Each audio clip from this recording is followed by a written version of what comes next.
हम आपको ले जा रहे हैं एक ऐसे अनोखे सफर पर जहां खुलेगा कार्तिक पूर्णिमा के गंगा स्नान का सबसे गहरा राज। क्यों लाखों लोग इस दिन पवित्र डुबकी लगाते हैं?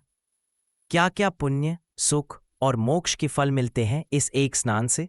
जानेंगे उस दिन का धार्मिक महत्व जब स्वयं देवता धरती पर आते हैं। तो अपनी सांसें थामिए और हो जाइए तैयार, क्योंकि ज्ञान और आस्था के इस सफर की शुरुआत अब होने ही वाली है। श्रोताओं, कार्तिक पूर्णिमा की यह रात्रि वर्ष की सबसे प्रकाशमान रात्रि है। यह वह दिव्य तिथि है जब स्वयं देवगण पृथ्वी पर अवतरित होते हैं, काशी के घाटों पर दीप जलाते हैं और पवित्र गंगा नदी में स्नान करते हैं। आज हम उसी पावन पर्व की संपूर्ण और प्रामाणिक गाथा सुनने जा रहे हैं। एक ऐसी कथा जिसे वेदों ने त्रिपुरारी रहस्य कहा है। कहा जाता है कि जो भी मनुष्य श्रद्धापूर्वक कार्तिक पूर्णिमा की इस विस्तृत कथा को सुन लेता है, उसके जीवन में 3 बड़े परिवर्तन अवश्य आते हैं। 1, वह अज्ञान के अंधकार से मुक्त हो जाता है। 2, उसकी दरिद्रता का नाश होता है। 3, और वह जीवन के समस्त दुखों से पार पाकर पुण्य और मोक्ष का भागी बनता है।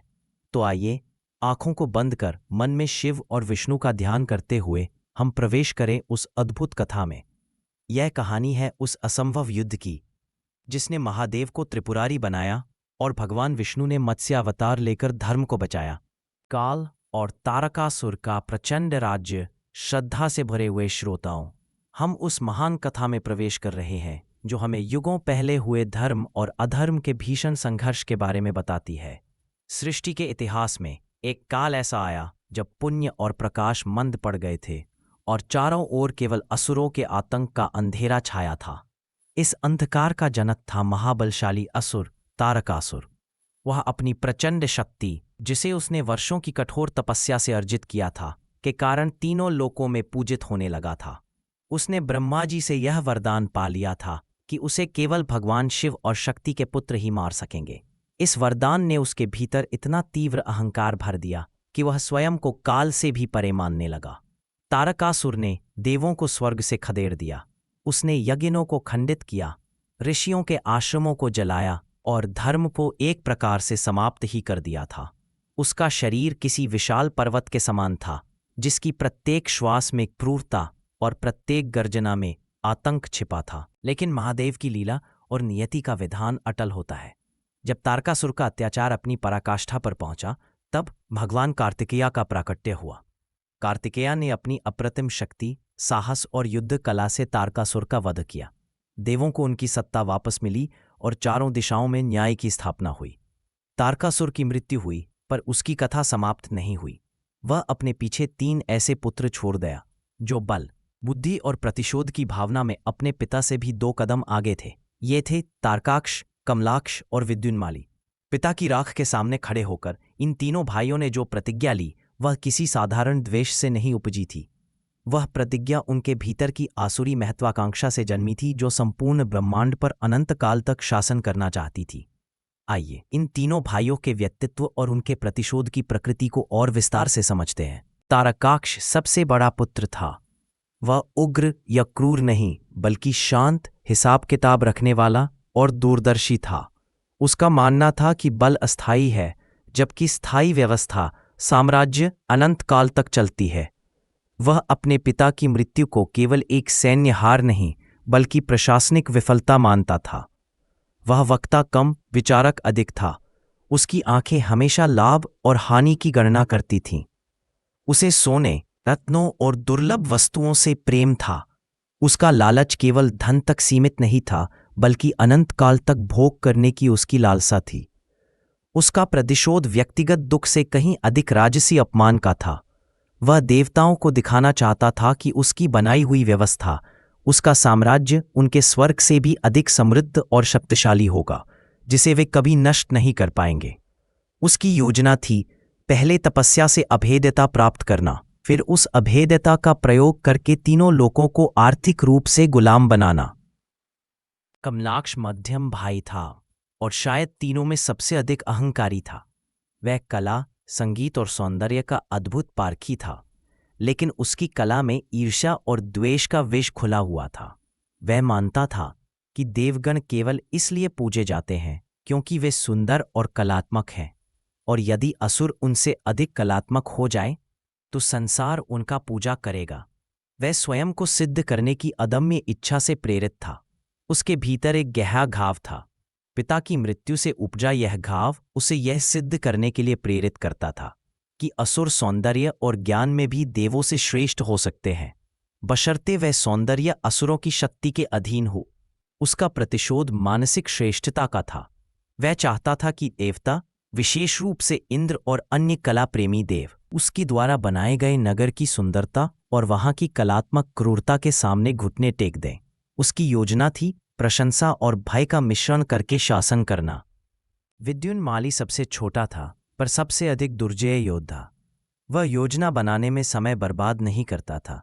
वह केवल कार्रवाई और सीधी शक्ति में विश्वास रखता था। उसके लिए युद्ध ही जीवन का एकमात्र सत्य था। उसका शरीर विशाल और मांसपेशियों से भरा था और उसकी आंखों में लगातार क्रोध की ज्वाला जलती रहती थी। वह एक कठोर, अनुशासित सेनापति था। उसका विश्वास था कि देवों को केवल बल से ही कुचला जा सकता है। किसी भी प्रकार की विलासिता या कला में रुचि नहीं रखता था। उसका ध्यान केवल अस्त्र शस्त्र और सैन्य शक्ति के विस्तार पर था। उसका प्रतिशोध सीधा और खूनी था, अपने पिता के रक्त का बदला लेना। वह चाहता था कि देवसेना और उनके अनुयायी पीड़ा और भय में जीवन बिताएं। उसकी योजना थी अभेद्य सुरक्षा प्राप्त करके तीनों लोकों पर सैन्य अधिनायकवाद, मिलिट्री डिक्टेटरशिप स्थापित करना। तीनों भाइयों ने एक साथ मेरु पर्वत के एक ऐसे शिखर को चुना जो पृथ्वी से सीधा देवलोक को देखता था। यह तपस्या कोई साधारण साधना नहीं थी, यह आत्मयातना की पराकाष्ठा थी। उन्होंने 10,000 वर्षों तक तपस्या करने का संकल्प लिया।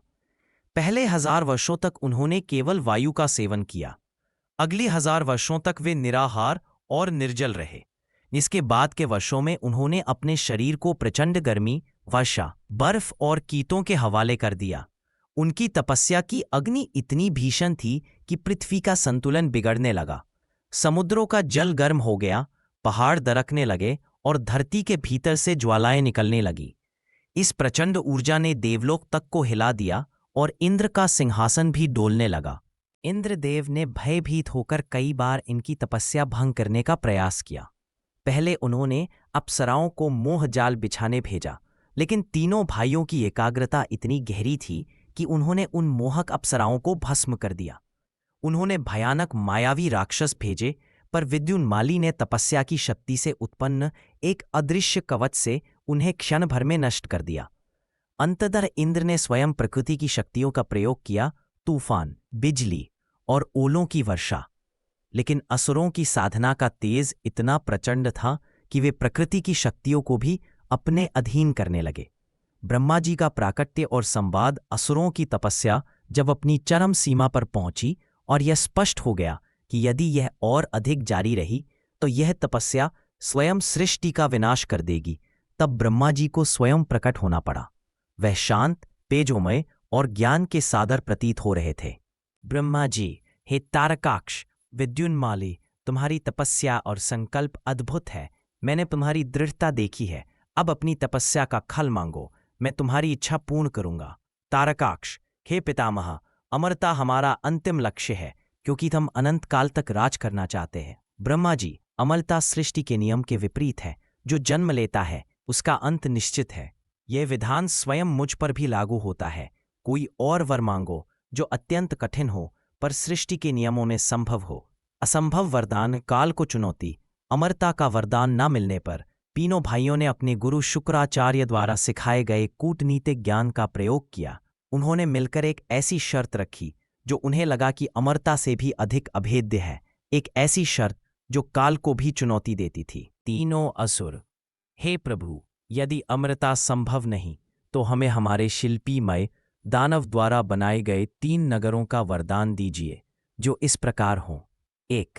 नगर शुद्ध स्वर्ण, रजत और 2 लौ से बने हों। 3.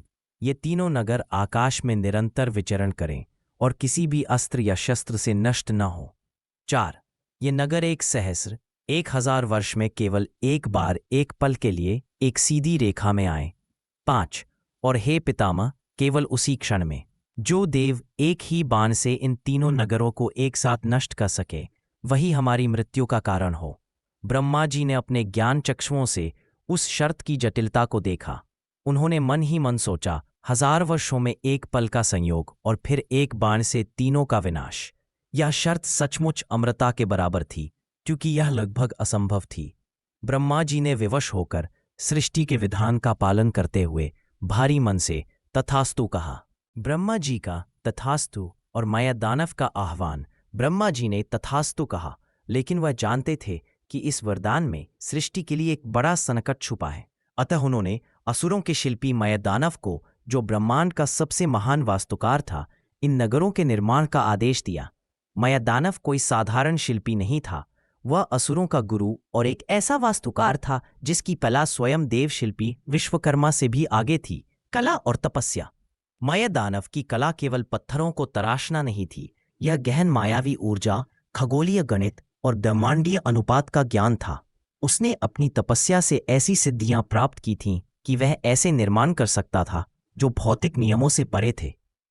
माया दानव जानता था कि ये नगर विनाशकारी होंगे, लेकिन एक शिल्पी होने के नाते उसे अपनी कला को साकार करना था। उसका व्यक्तित्व शांत था, लेकिन उसकी कारीगरी में अभूतपूर्व शक्ति छिपी थी।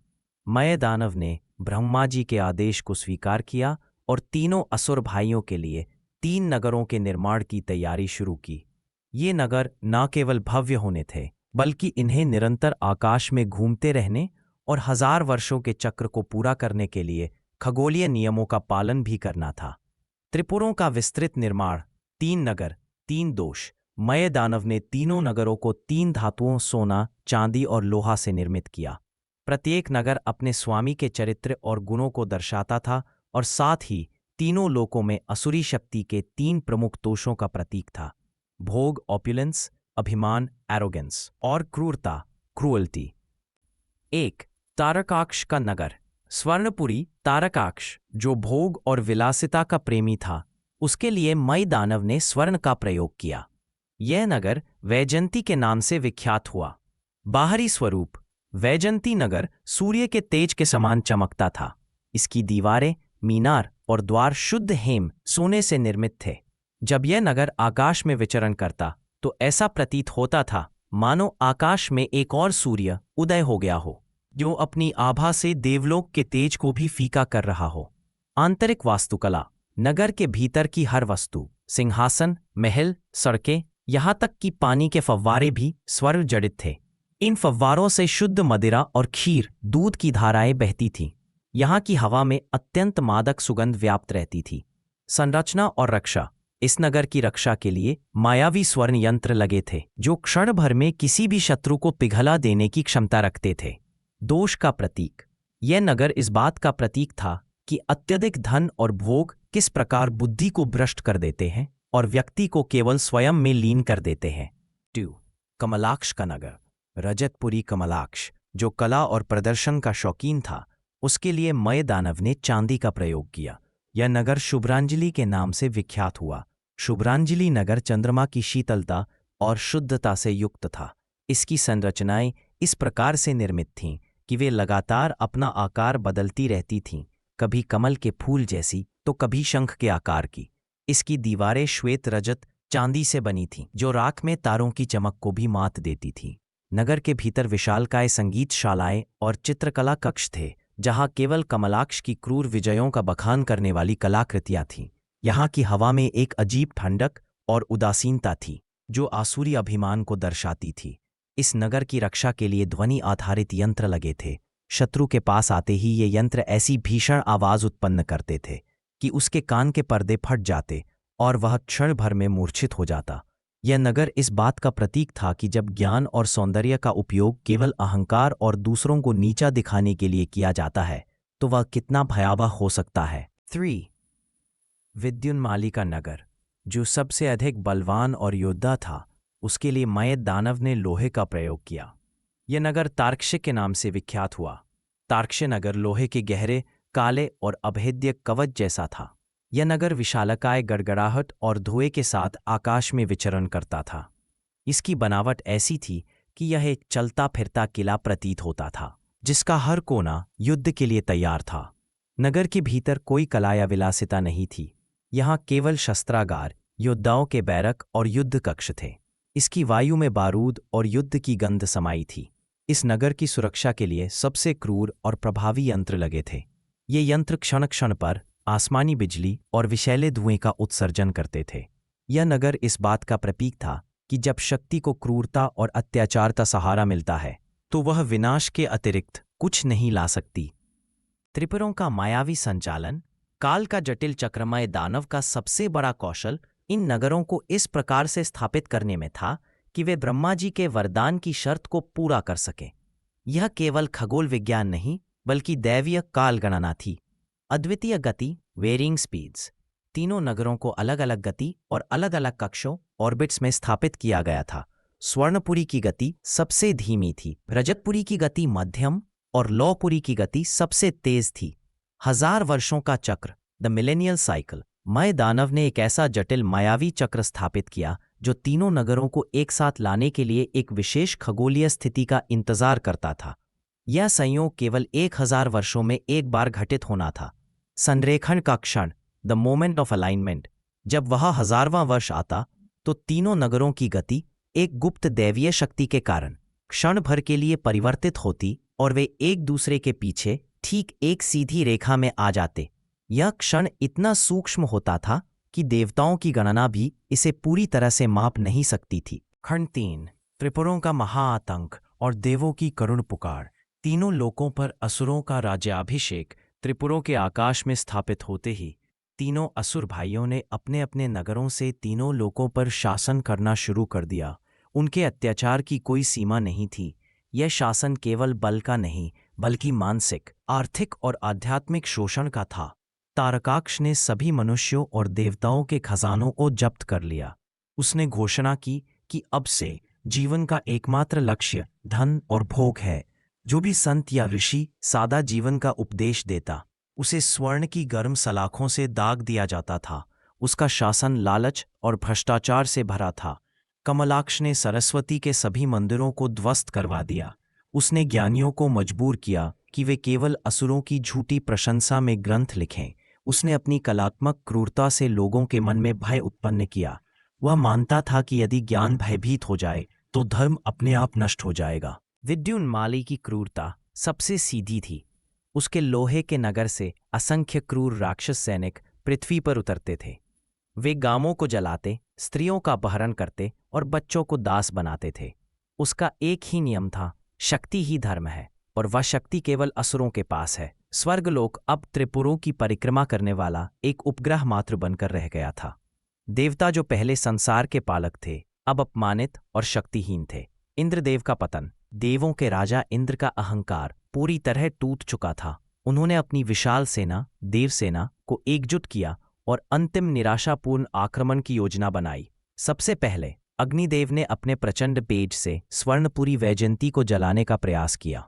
उन्होंने अपनी पूरी शक्ति झोंक दी, पर स्वर्णपुरी की मायावी धातुओं ने अग्नि को ही वापस धकेल दिया। अग्निदेव की शक्ति कमजोर पड़ गई।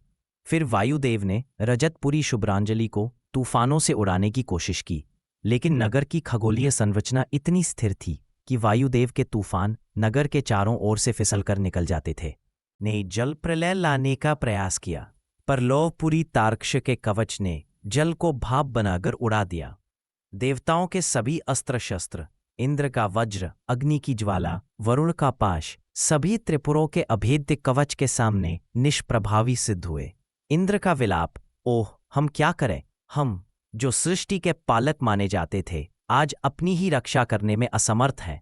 ब्रह्मा जी का वरदान हमें काल की तरह डस रहा है। सहस्र वर्षों में एक पल का संयोग, क्या हम तब तक केवल इस अपमान में जलते रहेंगे?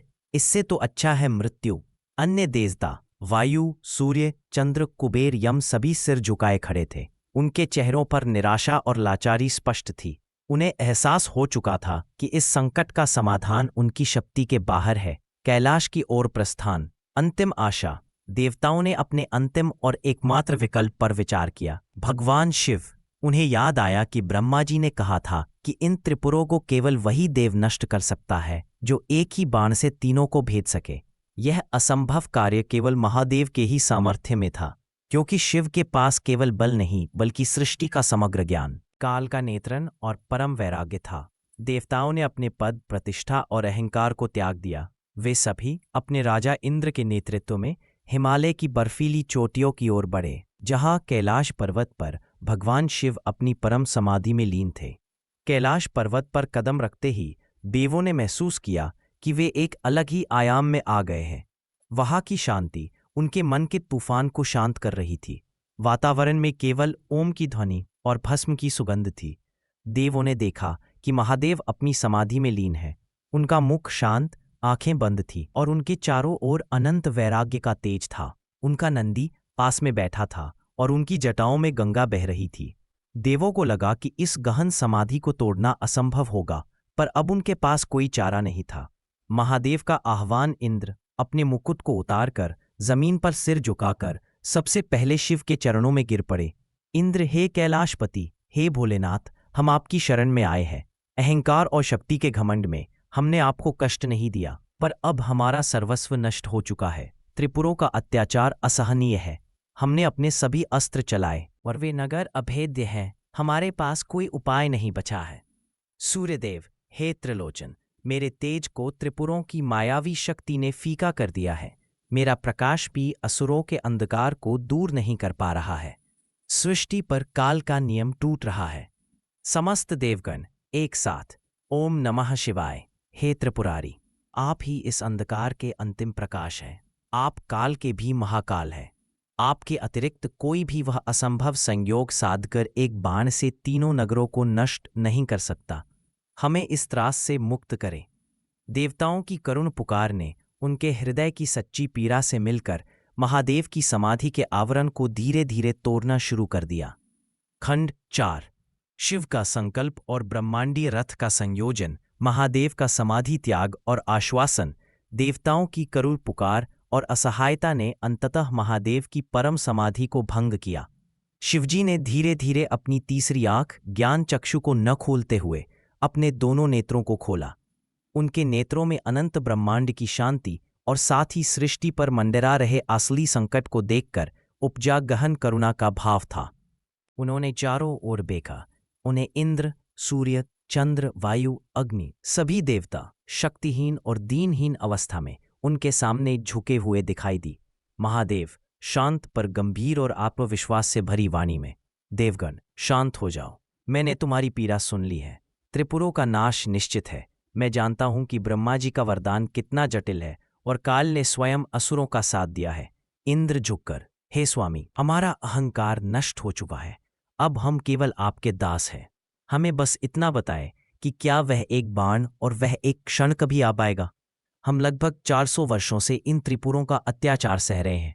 महादेव मुस्कुराते हुए, चिंता मत करो, काल की गति मेरे अधीन है। त्रिपुरों के विनाश के लिए हमें न केवल बल की बल्कि समग्र सृष्टि की ऊर्जा को एक बिंदु पर केंद्रित करना होगा। असुरों ने वरदान में शर्त रखी है कि तीनों नगरों को एक ही बाण से नष्ट किया जाए। इसके लिए साधारण रथ या अस्त्र पर्याप्त नहीं होगा। हमें एक ऐसा रथ चाहिए जो काल, शक्ति और तीनों लोकों का संयोजन हो। एक ब्रह्मांडीय रथ। ब्रह्मांडीय रथ का अभूतपूर्व संयोजन। 1. रथ का शरीर। पृथ्वी और काल। रथ की मूल संरचना स्वयं पृथ्वी माता ने धारण की।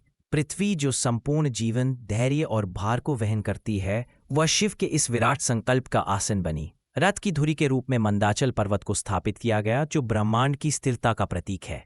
रथ को खींचने के लिए 4 घोड़े बनाए गए, जो चारों वेद, ऋग्वेद, यजुर्वेद, अथर्ववेद का प्रतिनिधित्व करते थे। इन वेदों के साथ इंद्र, अग्नि, वायु और वरुण देवों ने घोड़े बनकर रथ को गति देने का निश्चय किया। इन घोड़ों की गति काल की गति से भी तेज थी, ताकि वे त्रिपुरों की मायावी चालों को पकड़ सकें। 2.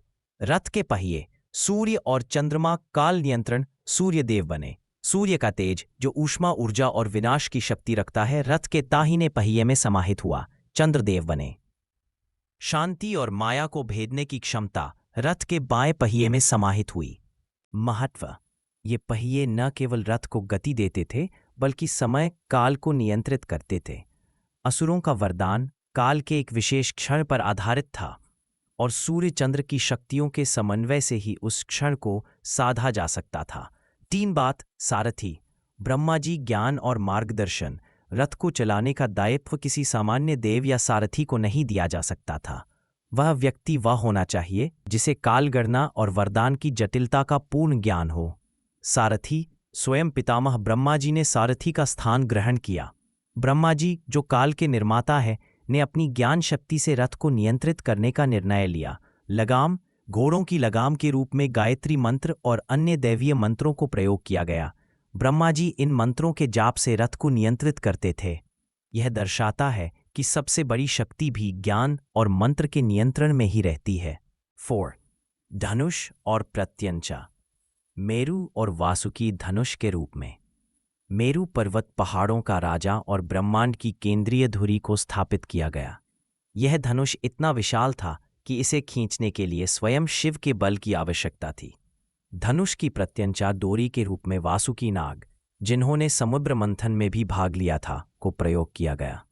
वासुकी नाग की दृढ़ता और विषैली शक्ति प्रत्यंचा में समाहित थी, जो धनुष को अत्यंत विस्फोटक शक्ति प्रदान कर रही थी। बाण, द एरो, वैष्णवी शक्ति का संयोजन। यह सबसे महत्वपूर्ण अंग था, क्योंकि यही एक बाण तीनों नगरों को नष्ट करने वाला था। बाण की नोक। बाण की नोक के रूप में स्वयं भगवान विष्णु ने अपना स्थान लिया। विष्णु, जो परम सत्य और धर्म के रक्षक है, वो बाण की नोक बने ताकि बाण का लक्ष्य केवल विनाश न हो बल्कि धर्म की स्थापना हो। बाण का तना, शैफ्ट। बाण के तने का निर्माण अन्य शक्तिशाली देवों से हुआ। अग्नि, वायु, सोम और काल के अन्य स्वरूप बाण के शरीर बने। बाण के पंखों के रूप में चारों वेद और पवित्र यज्ञ की शक्ति समाहित थी। यह रथ केवल सैन्य शक्ति नहीं था, बल्कि त्रिमूर्ति ब्रह्मा, विष्णु, महेश और संपूर्ण ब्रह्मांड की शक्ति का एकीकरण था। शिव ने घोषणा की कि वह त्रिपुरारी बनने के लिए तैयार हैं और अब केवल असुरों के वरदान का क्षण आने की प्रतीक्षा है। खंड 5। युद्ध का आरंभ और असंभव काल संयोग। युद्ध का शंखनाद। महादेव ने जैसे ही उस ब्रह्मांडीय रथ पर कदम रखा, संपूर्ण कैलाश पर्वत, जो पहले गहन शांति में था, ओज और शक्ति से कांप उठा। रथ पर सवार होने के बाद महादेव का वह स्वरूप था, एक हाथ में मेरु पर्वत रूपी धनुष और दूसरे हाथ में विष्णु शक्ति से युक्त बाण। उनका तीसरा नेत्र हालांकि बंद था, पर उसमें संपूर्ण ब्रह्मांड का ज्ञान समाया हुआ था। ब्रह्मा जी ने सारथी के रूप में लगाम संभाली। सूर्य और चंद्र रूपी पहियों ने अपनी आभा से आकाश को भर दिया और चारों वेद रूपी घोड़ों ने काल की गति से भी तेज दौड़ना शुरू किया। देवताओं की सेना, जो अब तक हताश थी, इस विराट रथ और शिव के संकल्प को देखकर ऊर्जा से भर उठी। उन्होंने फिर से शंखनाद किया और उत्साह के साथ रथ के पीछे पीछे त्रिपुरों की ओर प्रस्थान किया। त्रिपुरों के असुरों का अहंकार और उपहास। जब त्रिपुरों के असुरों तारकाक्ष, कमलाक्ष और विद्युन्माली ने दूर से इस भव्य रथ को आते देखा तो पहले तो वे हंसने लगे। उनका अहंकार 7वें आसमान पर था। देखो, इंद्र और उसके देवों ने अपनी हार स्वीकार नहीं की है। लगता है उन्होंने किसी नए मूर्ख को अपना सेनापति बनाया है। क्या वे सोचते हैं कि एक रथ और कुछ घोड़ों से वे मय दानव के अभेद्य शिल्प को भेद पाएंगे? यह रथ क्या है? यह तो विभिन्न देवताओं की शक्तियों का एक हास्यास्पद मिश्रण मात्र है। ब्रह्मा जी सारथी बने हैं। हाँ, क्या वे सोचते हैं कि गणना से हमारे काल चक्र को रोका जा सकता है? ये देवगण कितने अज्ञानी हैं। उस रथ पर स्वयं शिव सवार है। यह अच्छा हुआ, अब हम उसके बाण का मजाक उड़ाएंगे। वह जानता ही नहीं कि यह बाण तब तक बेकार है जब तक तीनों नगर एक सीध में नहीं आ जाते, और वह क्षण, वह तो केवल ब्रह्मा जी को पता है। असुरों ने अपने त्रिपुरों से भयंकर अस्त्र शस्त्र और मायावी ऊर्जाएं रथ की ओर फेंकना शुरू कर दिया। स्वर्णपुरी से मोह के जाल, रजतपुरी से भ्रामक ध्वनियां और लोहपुरी से आग के गोले आ रहे थे। शिव की स्थिरता, काल की प्रतीक्षा। ब्रह्मा जी ने कुशलता से रथ को असुरों के प्रहारों से बचाया, लेकिन महादेव ने किसी भी प्रकार का पलटवार नहीं किया। उन्होंने बाण चलाने की कोई जल्दबाजी नहीं दिखाई। शिवजी जानते थे कि उनके बाण की शक्ति अनंत है, पर वह काल की मर्यादा का उल्लंघन नहीं कर सकते। पितामह, ये असुर मेरे बल से नहीं, अपने वरदान की शर्त से बंधे हैं। हमें उस सूक्ष्मतम क्षण की प्रतीक्षा करनी होगी। मैं युद्ध नहीं, संहार करने आया हूं। शक्ति का प्रयोग केवल तभी होगा जब धर्म और काल दोनों अनुमति देंगे। इस प्रकार ब्रह्मांडीय रथ आकाश में स्थिर हो गया, मानो वह काल के किनारे खड़ा हो, सही मुहूर्त की प्रतीक्षा कर रहा हो। 1000 वर्ष का चक्र अब अपने अंतिम चरण में था और असुरों का वरदान अब उनकी अपनी ही फांसी बनने वाला था। कार्तिक पूर्णिमा, काल का वह असंभव क्षण। सृष्टि में 990 वर्ष और 364 दिन बीत चुके थे। अब वह अंतिम दिन आ गया था जब तीनों नगरों का संरेखण होना था। यह दिन था कार्तिक मास की पूर्णिमा। जैसे ही पूर्णिमा की रात्रि आरंभ हुई, एक अद्भुत खगोलीय घटना घटित हुई। सूर्य और चंद्रमा, जो स्वयं रथ के पहिए थे, एक विशेष अत्यंत शुभ और शक्तिशाली स्थिति में आए, जिसका प्रभाव सीधे त्रिपुरों के मायावी चक्र पर पड़ा। माया दानव द्वारा स्थापित खगोलीय गणना के अनुसार आधी रात के बाद जब ब्रह्मांड की ऊर्जा का स्तर अपने चरम पर होता है, वह क्षण आना था। तारकाक्ष की बेचैनी, स्वर्णपुरी वैजयंती की आभा फीकी पड़ने लगी। तारकाक्ष ने पहली बार अपने नगर में एक कंपन महसूस किया। उसके भोग विलास के केंद्र हिलने लगे। कमलाक्ष की घबराहट, रजतपुरी शुभ्रांजलि की संरचना में अचानक विकृति आने लगी। कमलाक्ष के अहंकार भरे चेहरे पर पहली बार भय की छाया पड़ी। उसने देखा कि उसका नगर अपनी मर्जी के विपरीत तेजी से घूम रहा है। विद्युन्माली का क्रोध, लौहपुरी तार्क्षिश से विद्युन्माली ने अंतिम प्रहार करने की कोशिश की, पर उसके यंत्रों ने काम करना बंद कर दिया। उसे समझ आ गया कि काल अब उसके विरुद्ध हो गया है। संरेखन का वह सूक्ष्म पल, the moment of alignment, Brahma ji ने सारथी के स्थान से अपनी ज्ञान दृष्टि केंद्रित की। उन्होंने देखा कि सहस्र वर्षों का वह जटिल गणितीय संयोग पूरा हो चुका है। ब्रह्मा जी, जोर से, महादेव, वह क्षण आ गया है। तीनों नगर, स्वर्ण, रजत, एक पल के लिए एक सीधी रेखा में आ गए हैं। अब बाण चलाए। पूरे ब्रह्मांड ने एक सूक्ष्म क्षण के लिए सांस लेना बंद कर दिया। हवा रुक गई, तारे अपनी जगह स्थिर हो गए और नदी का प्रवाह थम गया। जैसे ही ब्रह्मा जी ने संकेत दिया, भगवान शिव का शांत मुखमंडल महाकाल के क्रोध से भर उठा। उन्होंने मेरु पर्वत रूपी धनुष को प्रचंड बल से खींचा। प्रत्यंचा, वासुकी नाग की डोरी से एक भीषण ध्वनि निकली, जिसने तीनों लोकों के भय को समाप्त कर दिया। और फिर उन्होंने विष्णु रूपी बाण को लक्ष्य की ओर छोड़ दिया। वह बाण केवल एक अस्त्र नहीं था, वह काल, सत्य, धर्म और त्रिमूर्ति की संयुक्त शक्ति था। उसकी गति इतनी तेज थी कि वह प्रकाश की गति को भी पार कर गई। बाण सबसे पहले स्वर्णपुरी वैजयंती से गुजरा, जिसने ताराक्ष के भोग और लालच को जलाकर भस्म कर दिया। फिर उसने रजतपुरी शुभ्रांजलि को भेदा, जिसने कमलाक्ष के अहंकार और मिथ्या ज्ञान को चूर चूर कर दिया। अंत में उसने लौहपुरी तार्क्ष को चीर डाला, जिसने विद्युन्माली की क्रूरता और सैन्य शक्ति को मिट्टी में मिला दिया। एक ही बाण से तीनों नगर, उनमें बसी असुर सेना, मायावी यंत्र और तीनों असुर भाई जलकर राख हो गए। यह विनाश क्षणिक किंतु पूर्ण था। शिव का बाण अब तीनों लोकों में पुण्य का प्रकाश बनकर लौट आया था। खंड 12, त्रिपुरारी का अभिषेक, देव दीपावली, मत्स्यावतार की गाथा, विजय का उत्सव और त्रिपुरारी की उपाधि। तीनों त्रिपुरों के विनाश के साथ ही आकाश से अंधकार, धुआं और आसुरी ऊर्जा हट गई। जहां पहले क्रूरता की गर्जना थी, अब देवताओं के आनंद का जयघोष गूंज रहा था। इंद्र, वायु, अग्नि और अन्य सभी देवता जो इतने वर्षों से अपमान और भय में जी रहे थे, खुशी से झूम उठे। उन्होंने शिव के चरणों में सिर झुकाकर प्रणाम किया और उनके ऊपर स्वर्ग के दुर्लभ पुष्पों की वर्षा की।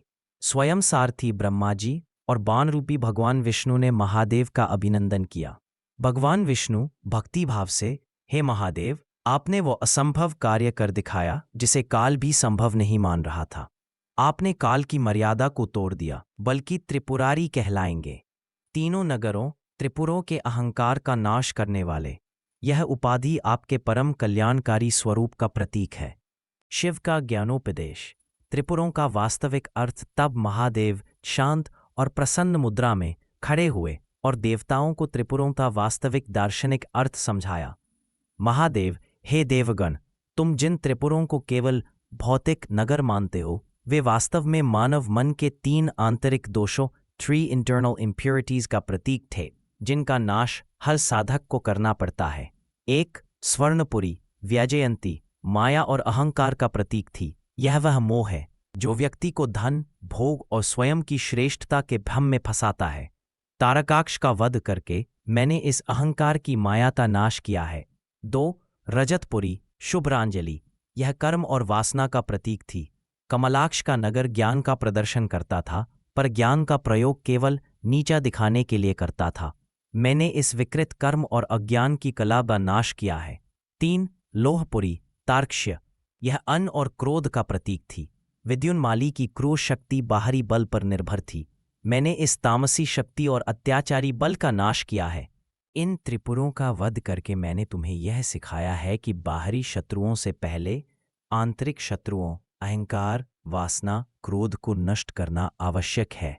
यह विजय केवल भौतिक नहीं बल्कि आत्मिक है।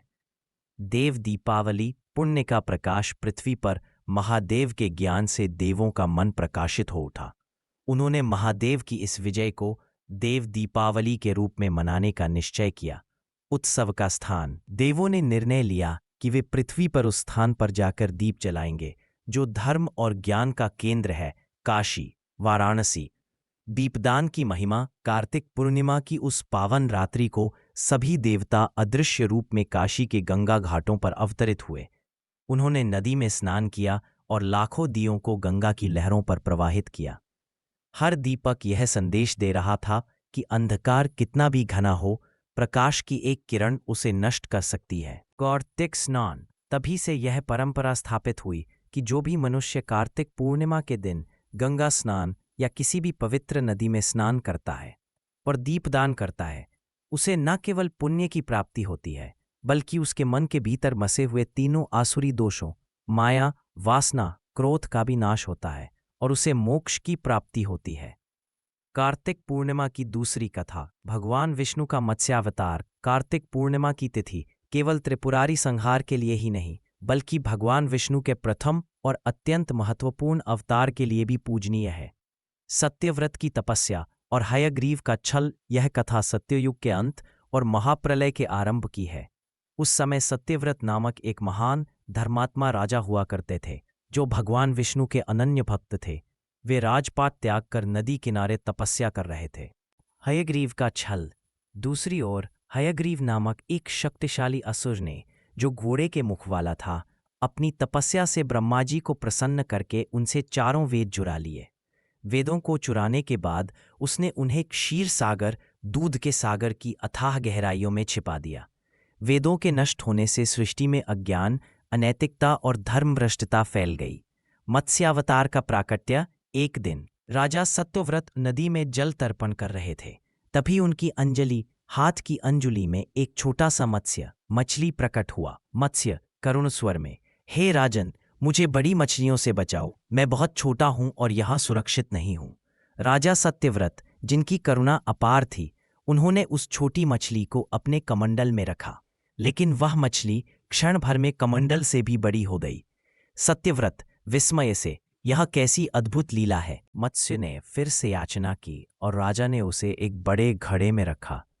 मछली फिर तेजी से बढ़ी और घड़े से भी बड़ी हो गई। तब राजा समझ गए कि यह कोई साधारण मत्स्य नहीं है। उन्होंने उसे सरोवर, फिर गंगा नदी और अंततः क्षीर सागर में स्थान दिया। क्षीर सागर में पहुंचकर मत्स्य का स्वरूप विराट हो गया। मत्स्य रूपी भगवान गंभीरता से, हे सत्यव्रत, मैं ही भगवान विष्णु हूं। आज कार्तिक पूर्णिमा का दिन है और मैं मत्स्यावतार लेकर प्रकट हुआ हूं। अब इस सृष्टि में महाप्रलय आने वाला है। तुम्हारा धर्म ही तुम्हारा सहायक होगा।